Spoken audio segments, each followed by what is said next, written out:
The House of Mystery presents Inside Writing, the radio show where authors discuss their writing process in all genres. Welcome back into the House of Mystery, and I am Al Warren. Yes, you are. I was waiting because you made that smart crack last week. I was like out of the blue. Like, yes, you are. Well, yes, what am I supposed to say? I have to say something. That's right. I don't know. Anyway. Well, so, okay, Dave, I got my monkeypox shot. Excellent. Why? That's excellent. Excellent, man. After that last interview, we did that last week, I was like all paranoid and ran out and said, get me my monkeypox. Mm-hmm. Yeah, it's unusual. But I got one of the new ones, so the one that goes under the skin. Okay, so yeah. It stays there for 2 weeks and it absorbs it. So that's it's different. It doesn't go into the muscle. High tech. Yeah, high tech. High tech. Yeah.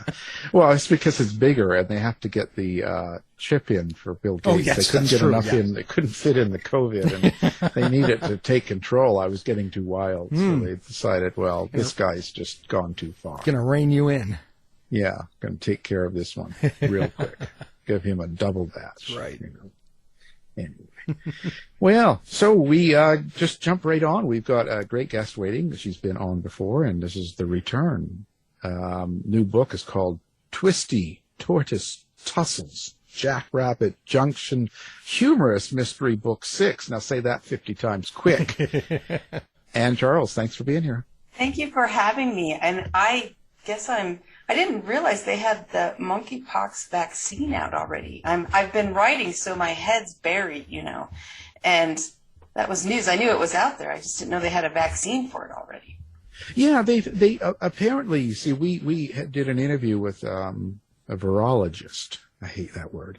And he talks about all that sort of stuff. And they've had it in the U.S. for 50 years because they developed it, get this, because they were worried about Russia back in the 80s giving it to Americans. So they developed the vaccine for it and put it in storage for it. They were getting ready for a war like that way. Isn't that crazy? Yeah. So they had it. The only thing is, he said it's kind of outdated, and a lot of them went bad. But I got my shot in Canada, so Canada's already got them. So They're jump ahead. That's interesting that we've had it that long, just waiting.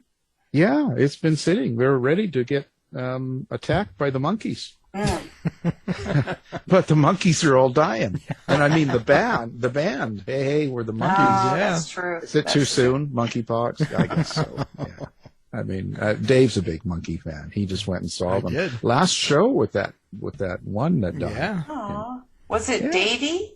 No, he died early. It was Mike Nesmith, Okay. if I'm saying his name correctly. Yeah.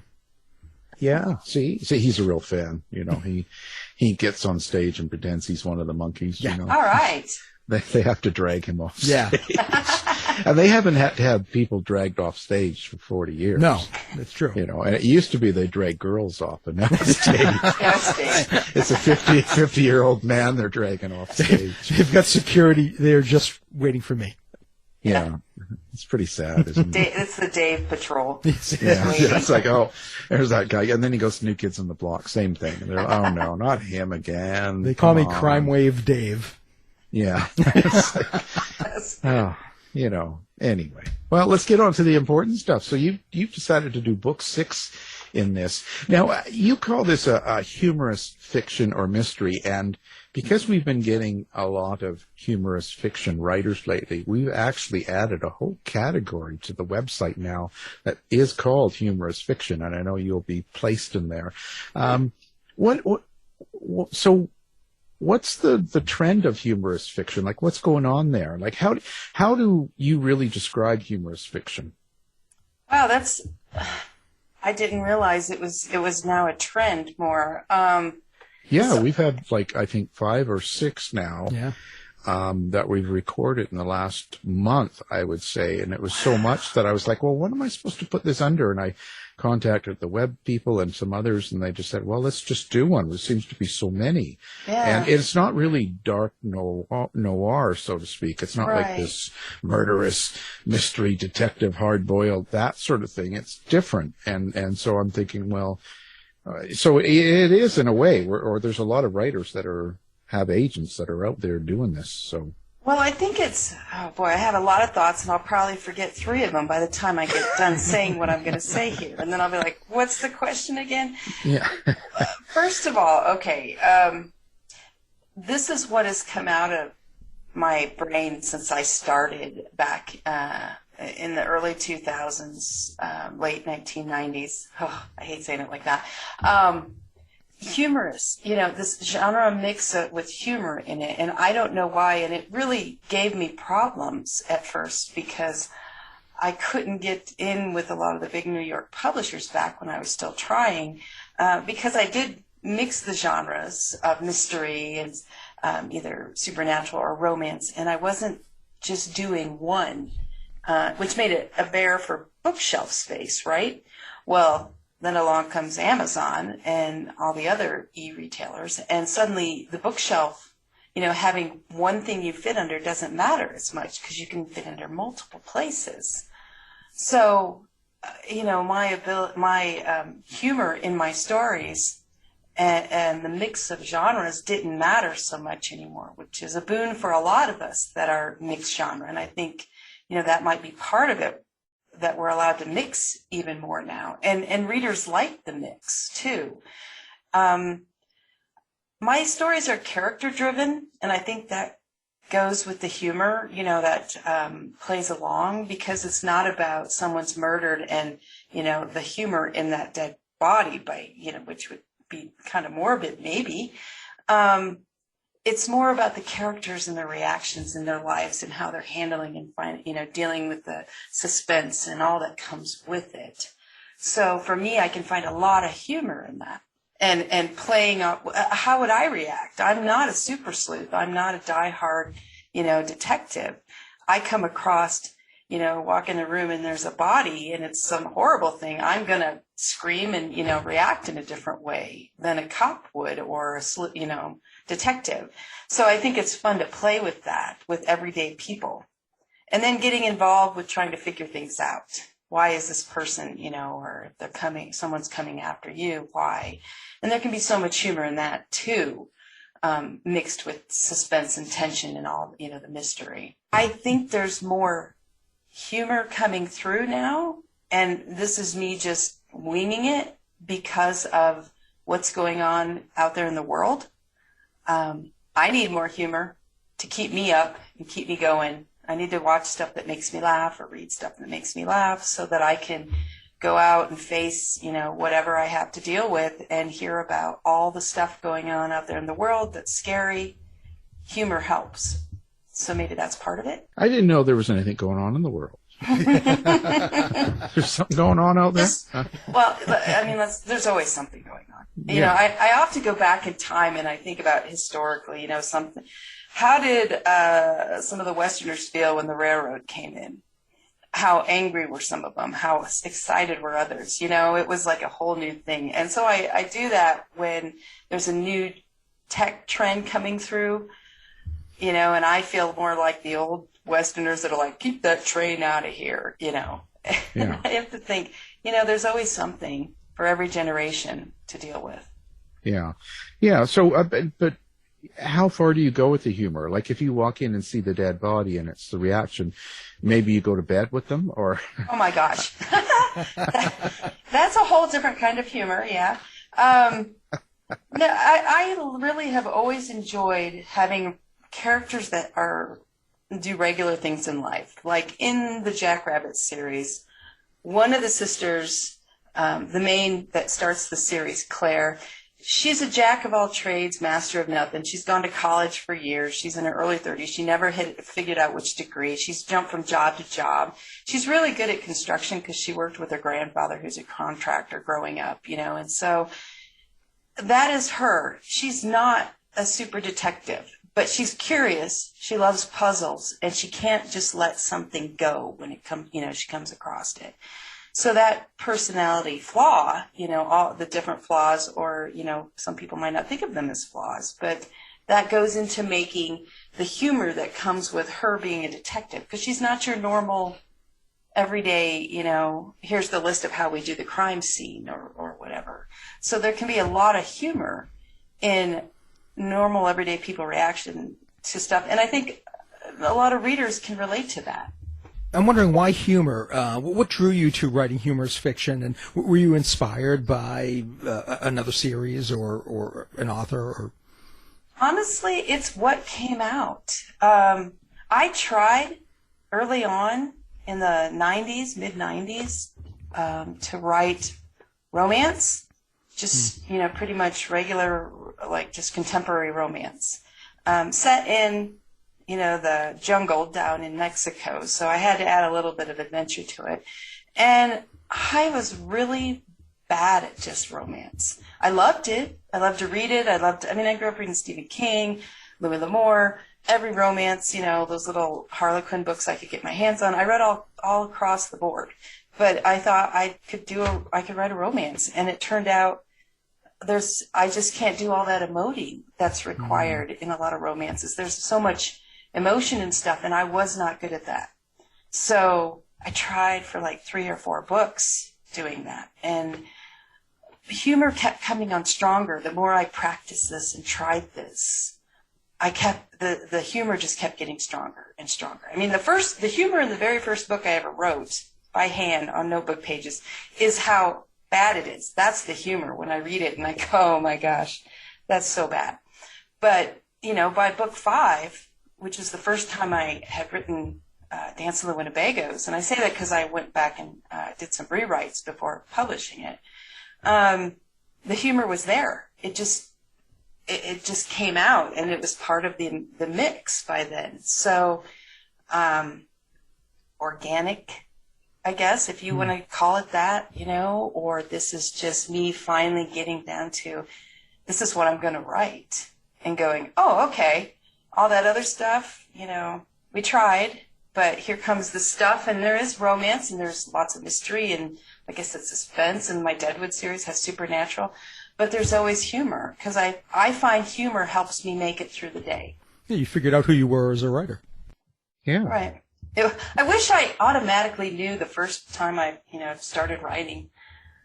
But yeah, that's not, I like to take the long, painful, learn, by mistakes route in life, it seems like. So it took me some time. Yeah, and Stephen King, if you can't get into his romance, then. I was just looking at, wasn't Rose Madder? Isn't that the one where he did some romance in there?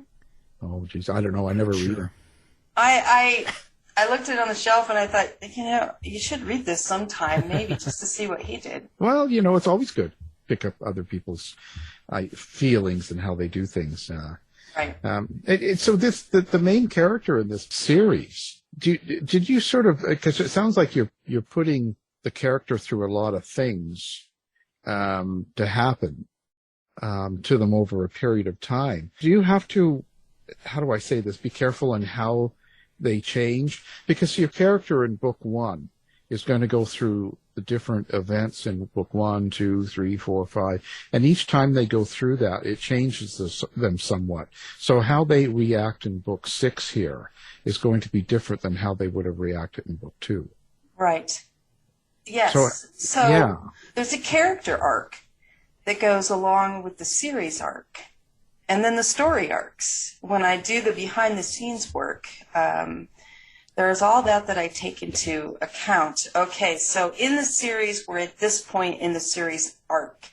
And with this particular character, in her character arc, so that she grows and changes, this is where we're at for her. Or for him, so that the characters aren't static. I do keep track of where they're at and how they've changed. Before I write a new book in a series, I will go back through and read maybe I might not read book one anymore, just scan it, because I've read book one in the series, both, or, several series, many, many times. But I will go through the other books and just soak all that up, so that by the time I start, book 6, when I started this, I already had a strong feel, and I knew, okay, for the main character, Claire, here's what we're going to see in her character arc in this book, and then I aim for that. Same with their sister Kate and Veronica, who we go in all their heads. And then I introduced, I was actually the head of a new character in this book, that she's not new to the series, but it's the first time in her head. So I get to start her character arc and take her along a little bit farther. But I really think it's important to keep track of that, because I think it makes them more real. The readers, if you read all the series, boom, boom, boom, boom, you binge it, you're going to see that growth. And you're going to see how the character is changing. And yes, by book 6, the Claire, who was in book 1, she'll comment about, I've almost been killed this many times and then been beat up like this way. So I'm not going to do that I'm not doing that. That's crazy. I'm going to get hurt again. So they do learn and know, just like we do. But it doesn't mean they can't help themselves getting into a little bit of trouble, because that's also human nature, I think, too. Well, yeah.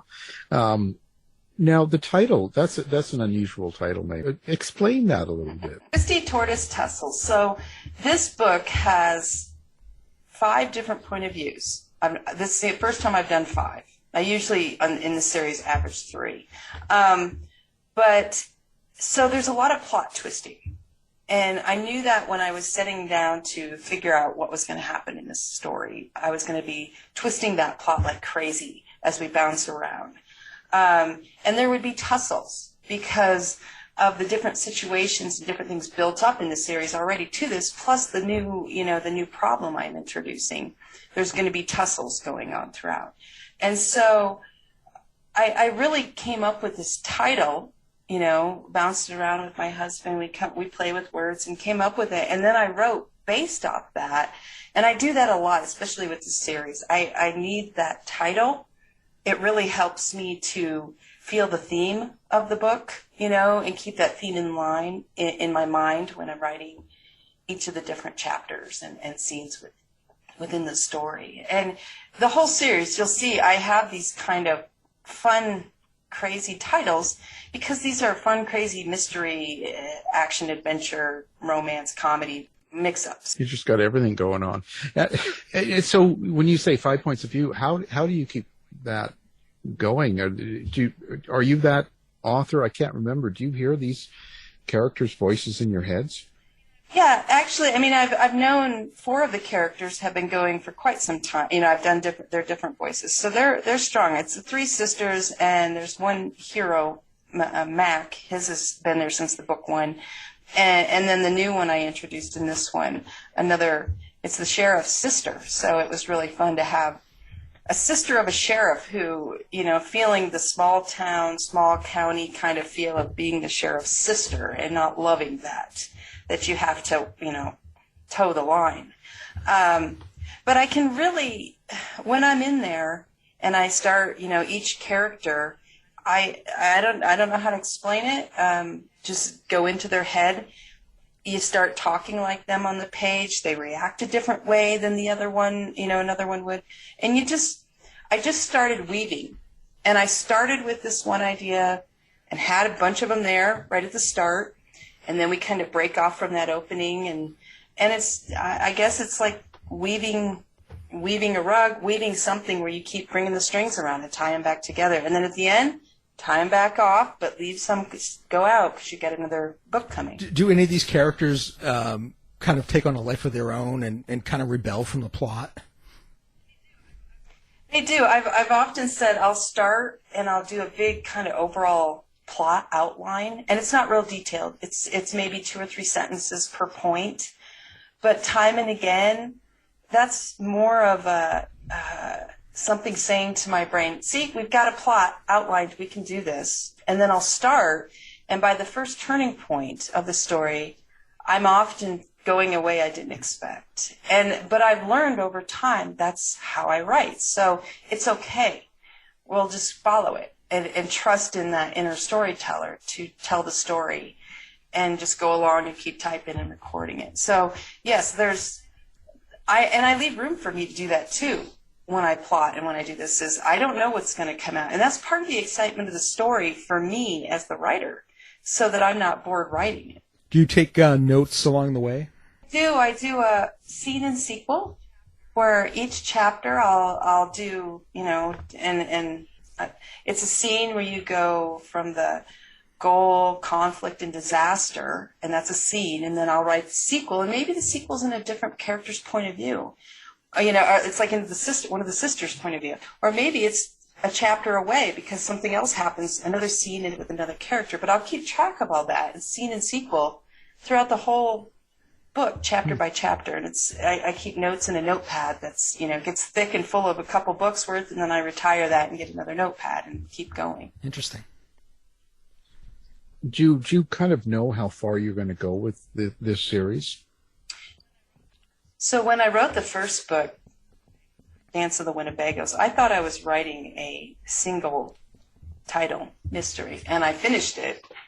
And a friend at the time said, well, where's book 2? And I said, what are you talking about, book 2? And she said, this is a series. You see what you've done, all the stuff, you've already set the tracks for it. This is a series. What's going to be in book 2? And I went back then, and that shows you, that was 2004, maybe, when that was. I was still figuring it all out, seeing what came out and trying things. And that's when I realized, oh, I do see it now. And went forth from there and brought in there's 3 sisters. The first 3 books is each sister coming in, and then we start just mixing it up with every book. So we're still not too, in the series arc, we're still not too, we're probably getting close to the midpoint of the series arc. So there's several books yet to come. I have some ideas for an ending that I'd like to incorporate, but I like to leave myself room for what might come in between, and be fun to explore. So I don't have a set, I'm going to go 15 books out and then I'll stop. It's more, let's see how the story goes. And when I feel like wrapping up, then we'll start wrapping up. Wow. That's interesting. So it's almost like you don't have any of this outlined, in a sense that you have no real big control over the big picture. Well, it sounds crazy, but with character-driven stories, I often feel like there is something. They are part of this, what will happen, how things will go.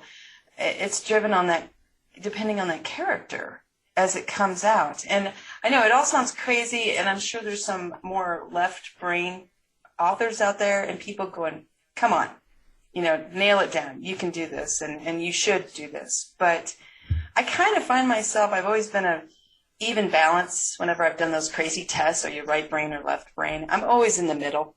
So I just kind of, my left brain will plot and do all this stuff, and then the right brain steps in and goes, get that crap out of here. This is what we're doing.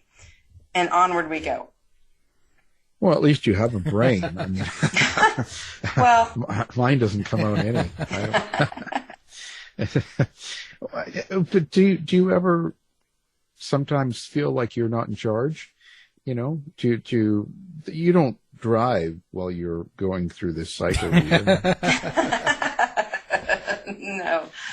I often, I really, by the time I come to the end of a story, I first of all, anyone who's ever written, I write about 125K, 130K books, so they're longer.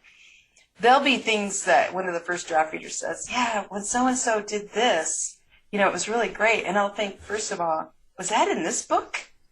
By the time you get to the end, or I get to the end, I can't always, I don't have detailed memories of what all has happened, because it's like life. Do you remember what you ate 3 days ago? That's kind of how it feels. The story just rolls out, And then, and I trust in that storytelling voice to tell the story. And then when I go back, and I'll start editing, that's when I'm double checking everything's there. And, at one point we were moving from Washington to Arizona when I was writing a book, and I was hurrying to get done before we moved. And we got down to Arizona, and I had just finished, and I had a chance to breathe and read it again. And I was like, wow, it really came out. It worked. Because, life had just muddled everything up, but yet that storytelling voice, it still told the story like it should. So, yeah, I do feel like, we're not always 100% in control. You're relying on some other part of your mind to tell the story and keep track of that stuff while you keep doing your day-to-day life and remember to shower and brush your teeth, which sometimes I don't remember. So storyteller's probably better than the regular mind at keeping track of stuff. Right. Well, and you're not waking up in the middle of the night with the shovel in your hand or anything. No. No, okay. No. Well, but I have to say that with the, you say it's just kind of like life happens, and with your characters and with the stories, you're character driven and things will happen to them and stuff. Do you think about what you're going to put them through before you actually put them through it? Like, are you sitting there and kind of go, well, this is what needs to happen, and then you throw it at them and see what happens? Is that kind of the case, or is this, and are these things that you deal with within your own life as well? Is this personal? Well, not a lot of that. I mean, they have some crazy stuff, for example, in Jackrabbit. And in the Deadwood Mystery series and Deadwood Undertaker series, we're dealing with a lot of supernatural, too. Which, wow, I hope some of that never happens to me. That would just freak me right out. But, when I plot at the beginning, like I told you, I start with that. My left brain does this really, look at this beautiful plot we've outlined for you. I'm thinking of some ideas of what I might have them go through. But when I do that chapter, scene and sequel as I write, that's when I truly brainstorm in more detail, get down in there, and I'll have an idea of, hey, what if this happens? And then how will we react to that? And then there are times when I'm writing what I think is going to happen per scene and sequel, and someone will say something or do something that just came out of left field and turns it. And I'll pause and think, do we really want to take that left turn? And sometimes it's like, no, bring it back. But other times it's like, yeah, let's explore that. That could be really fun. And off we go. And I know when I'm chuckling as I type that I've kind of hit what I think is the humor that I'm aiming for, because it's making me laugh just typing the lines, What do you hope someone gets out of the book when they pick it up then? Like, are you hoping for something, or is it just entertainment and have a good time? That's part of it. I mean, I tell people I don't want you to read the books and then expect that you'll go, get rid of 3/4 of the books out of your bookshelf and then clean your house and get rid of a bunch of stuff. I'm not doing that. I'm not trying to make you, believe in this, some super power out there in space that's controlling everything, or the universe. I'm trying to give you an escape into something fun when your life is in dire need of it, when you're struggling with stress from work, or an ill parent or child or spouse, or the TV, what's coming off the TV is stressing you out. And you just want to get away, and you want to have some laughter, and you want to kind of find your happy place. That's what I'm aiming to help you with, to give you something to give you that relief and then send you back out. Okay, you've had this, we've laughed, we had a good time. Now get back out there and face that, and let's keep going forward. And here's another book to keep for when you need it, Right. Or that's more my goal. Well, I'm wondering, they say for like stand-up comedians and to land a joke that you need to have comedic timing. Do you feel there's a necessity for, I guess, comedic timing or flow of some kind in the writing of prose fiction to make the humor land? I had never really thought of it like that until another author I know who writes really wonderful, humorous stories, was talking to me, and she said, "You and I, we write a lot of humor." She'd read my book, I'd read hers, and I said, "Yeah, yeah." And she goes, "Do you realize how hard that is?" And I said, "Well, not until you just made me think about it." So there is a timing, and there's, when I write one of the scenes that is more laugh out loud that I'm aiming for, I will write it, and then I'll go back and I'll reread and go back through reading it aloud and edit and keep doing it till I hit that cadence and the pacing and everything I need to make that joke land, in my opinion. And on a side note, what's really interesting is if you have your book done as an audio book, it's so important that you find a narrator that matches your sense of humor and gets you. Because if she or he doesn't land, if they read it wrong, that falls flat as a pancake, even if it's funny on the page. So hooking up with a narrator, and my narrator in this series is Lisa Larson, and we've grown a lot together over the years. And boy, Lisa gets me so well. When she sends me the chapters in advance to listen to and make sure, everything sounds great, she makes me laugh reading the lines that I wrote. And that's it. I'll be like, "Oh, she's so funny." And then you go, "Oh, wait, I wrote that." Or, another funny thing you do with an audiobook is you're listening and you say the next line as if you're so smart. "Oh, she's going to say this." And she says it. And you're like, "Right? I knew she was going to say that." And you're like, "You dummy, you wrote that thing." But that's a good narrator to me because they've taken me out of the fact that I did write that story or that joke. And I'm just listening then. Now, out of all the books you've had published and put out, and you've done quite a few, how many have you done now? Well, including the 4 with my husband, Sam Lucky, I think we're at 34 stories now published. And that's not, that's a lot to some, but to some, there's authors that, I'm on book 160, and I don't think I'm going to hit that before I keel over. I just don't write that fast. Well, that's still quite a few. Like that's a lot of writing, because like you were saying, you do, 100K plus a book, right? So it's doing a lot of writing, right? Yeah, it takes me 4 to 6 months to get a book written through the editing process, which takes over a month for me, and then release. So it's a bit of a process for me, and I wish I could go faster just because readers are voracious, and that's wonderful, but I keep getting distracted with my life and my family and trips to places to visit family and people. It's very distracting. Well, how rude. What do you think you're doing? What am I doing? I'm supposed to be chained, and I keep unchaining from the computer. And we go have fun. And then I go, "Oops, I'm supposed to be back chained to the computer." So. Oops, I did it again. Did it again. You got to stop that. Stop it. Get to work. Stay in your cave or your dungeon and keep going. Yeah, keep working. Yes. So what do for me, okay, I've got 30 books, but when I do books, each time I do a book, I seem to learn something. I think I've become a better writer, but I don't know. But I think I do. And some things become better and easier, and then new things open up. So I think in essence, I'm saying that though I get through a book, I feel like it's changed me, but it's also given me more to do on the next book. Right. Do you find the same thing?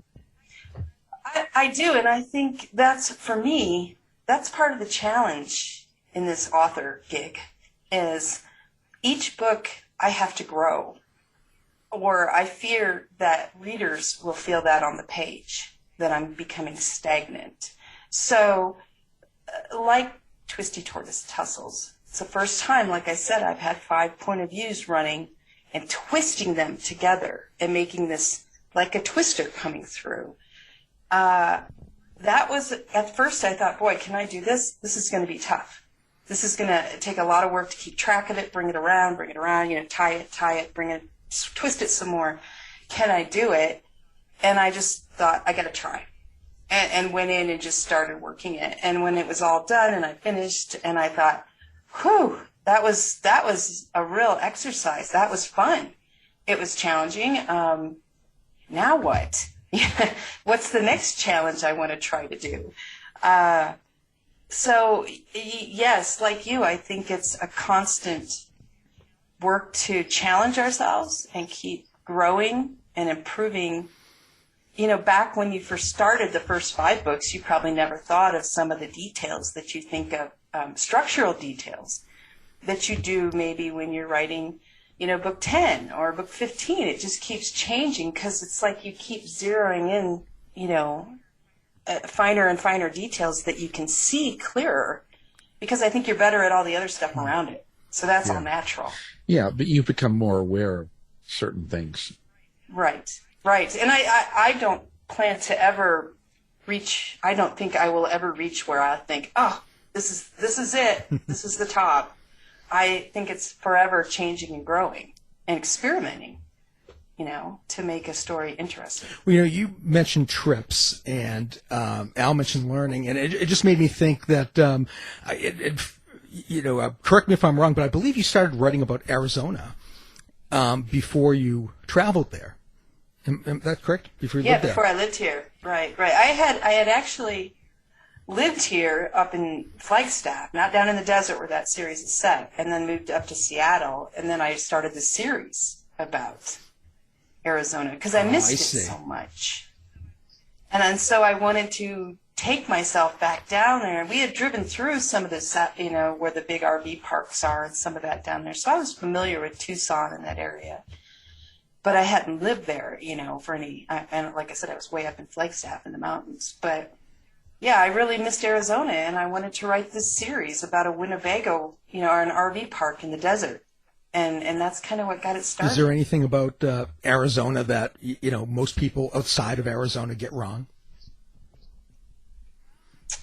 Well, I think a lot of people, when we were going to move down here, a lot of people would say, from Seattle, mind you, beautiful green mountainous Seattle, I can't believe you're moving to the flat desert.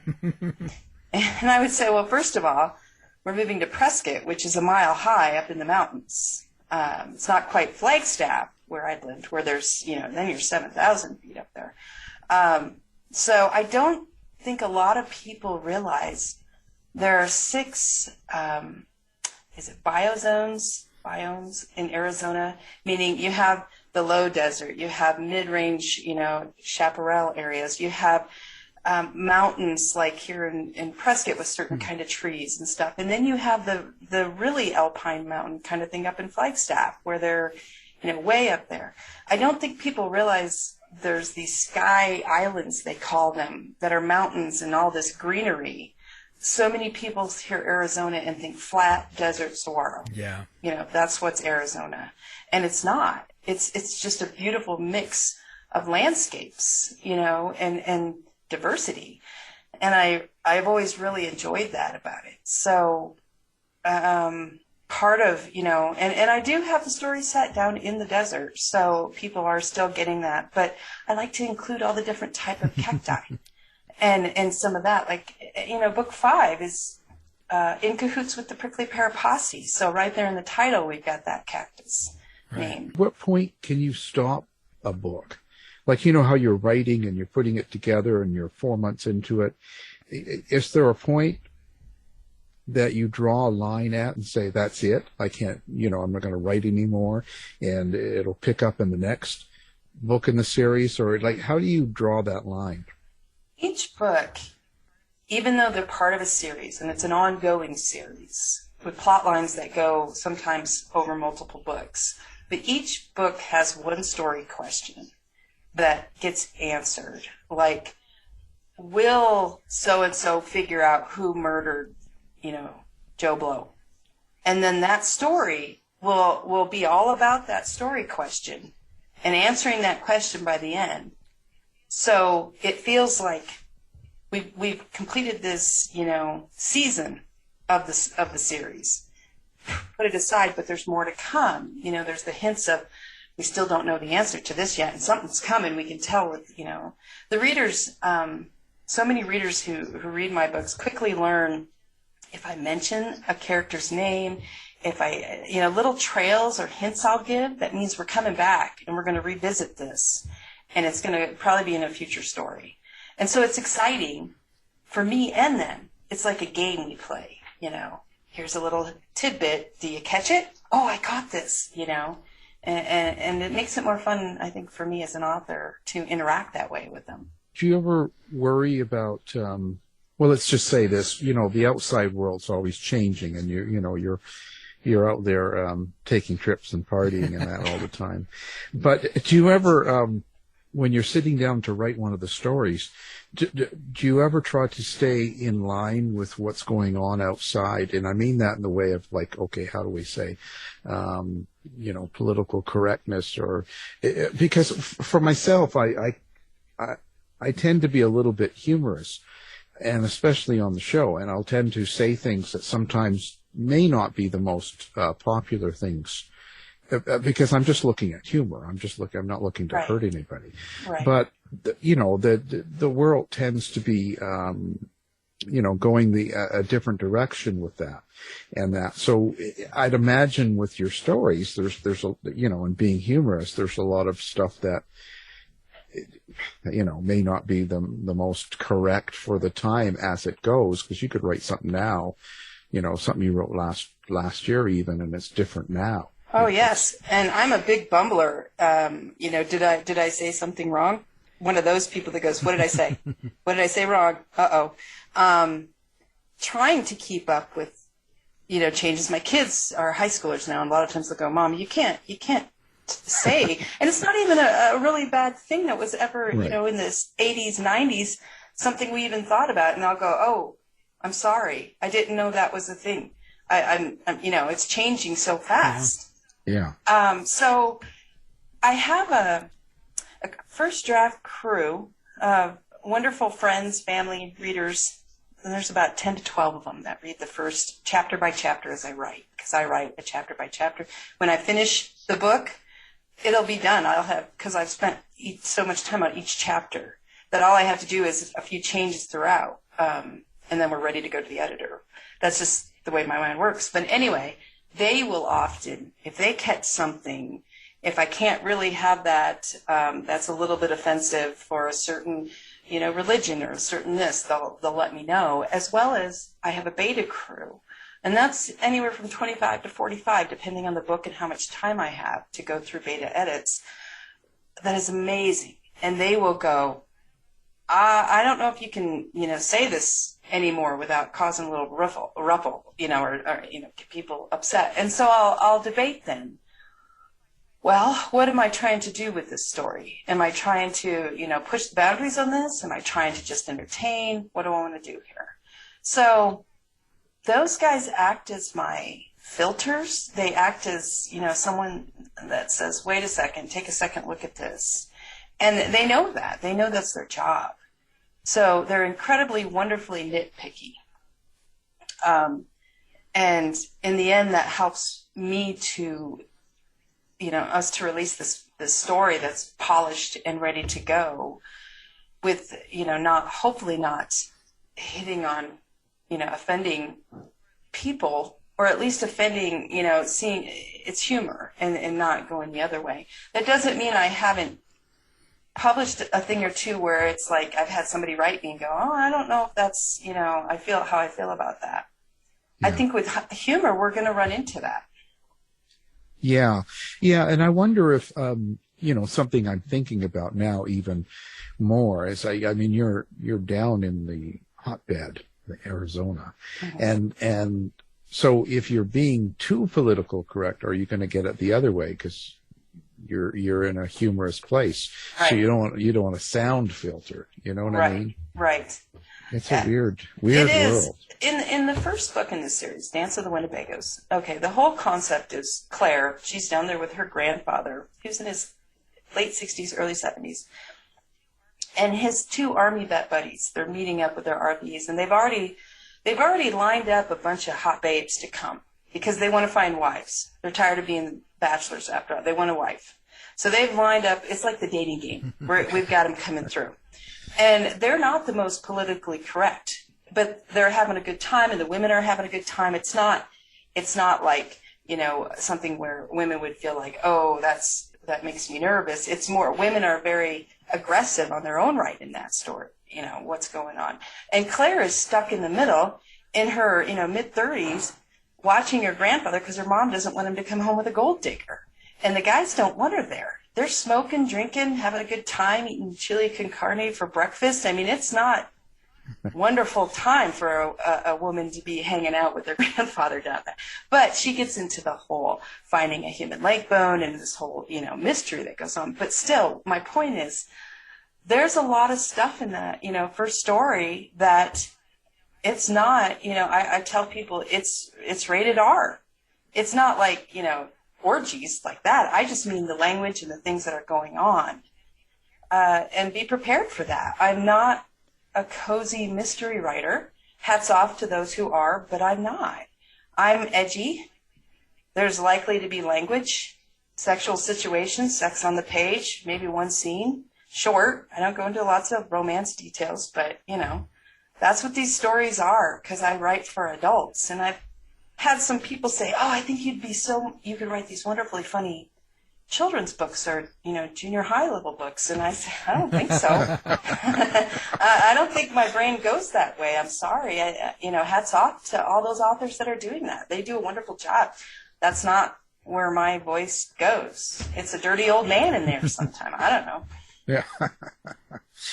Yeah. It's like Dave.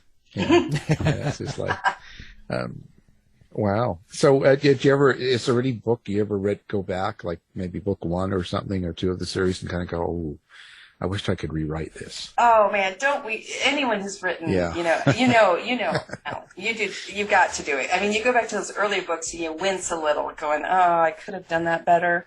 That's telling right there. I should have shown that, oh, I used that gesture 3 too many times there. And it's just stick it out now like a sore thumb. So yeah, I do. But I've heard over and over the wisdom of don't go back and try to polish that first book, because if you did a decent job, at least there's a natural spark to it, and let that be.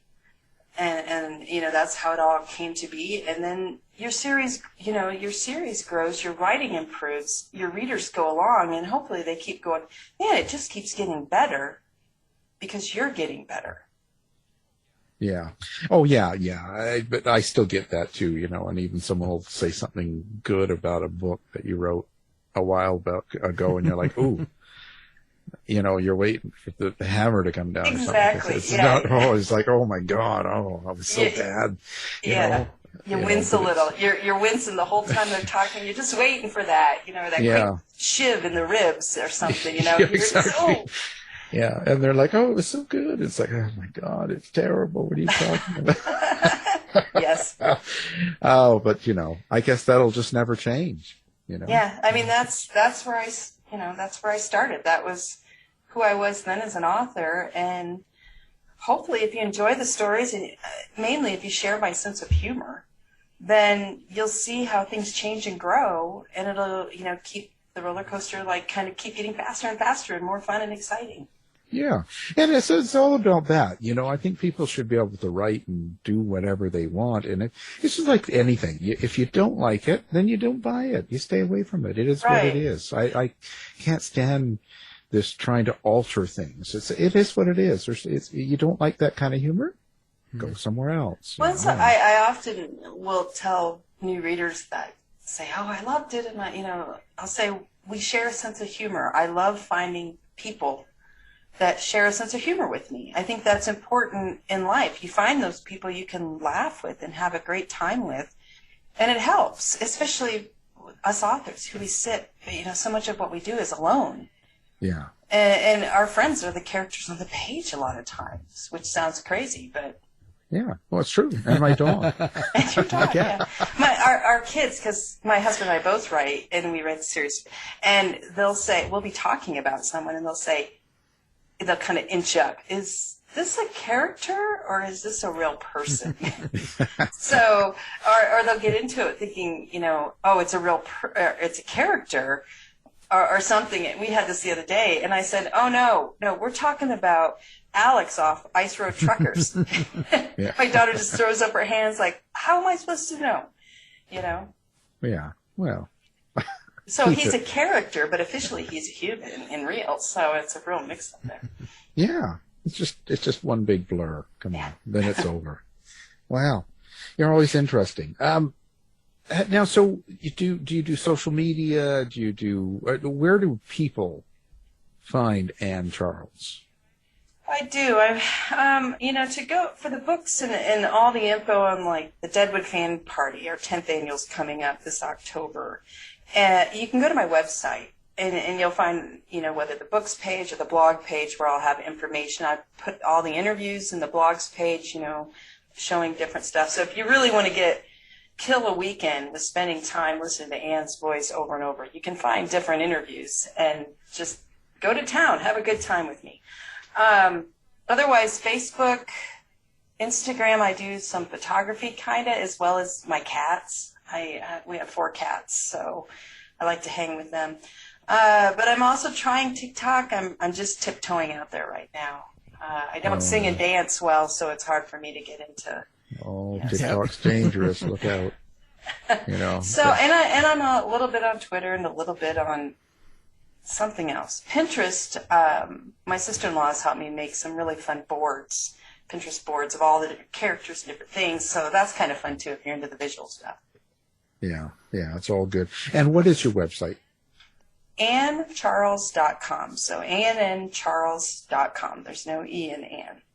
Perfect. Of course, we'll have that up, too, so people can find you. And just do one click, and Ann comes up, and you can listen to her and look at her. And throw popcorn at me. Yeah. Have a good time. Yeah. Whatever you want to do. Anyway. Well, it's certainly been a great conversation. You're always good to talk to. Now, of course, we were promoting your new book called Twisty, Tortoise, Tussles. And that's Jack Rabbit Junction Humorous Mystery Book number 6. Oh, mouthful. Say it 50 times really fast. Really? Well, I'll leave that. I'll say Dave, go for it. Well, Ann Charles, thank you for being on the show. Thank you for having me back. It's so much fun talking to you. Thanks, Ann. Tired of wasting time trying to decide what to watch on your streaming service? Go to our website and look for the Martino movie reviews. You've been listening to the House of Mystery radio show.